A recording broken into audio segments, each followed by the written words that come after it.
NAB کے chairman justice retired Javed Iqbal کا کہنا ہے کہ نیب نے گزشتہ 4 سال سے زائد عرصے میں بڑی مچھلیوں کو بلایا۔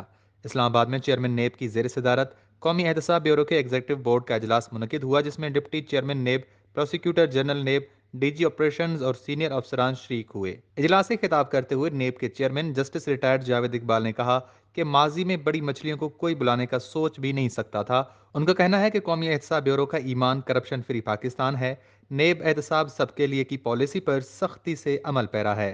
چیئرمین نیب نے کہا، احتساب عدالتوں نے 1405 ملزمان کو نیب کی پیروی کی بدولت سزا سنائی۔ انہوں نے کہا، پاکستان اور نیب ساتھ چل سکتے ہیں، پاکستان اور کرپشن ساتھ نہیں چل سکتے۔ جسٹس ریٹائر جاوید اقبال نے مزید کہا کہ گزشتہ 4 سال سے زائد عرصے میں بدعنوان عناصر سے 539 ارب روپے بالواسطہ اور بلا واسطہ برآمد کیے۔ چیئرمین نیب کا یہ بھی کہنا تھا کہ نیب کے اس وقت احتساب عدالتوں میں 1237 ریفرنسز زیر سماعت ہیں۔ ان ریفرنسز کی مالیت تقریباً 1335 ارب روپے ہے۔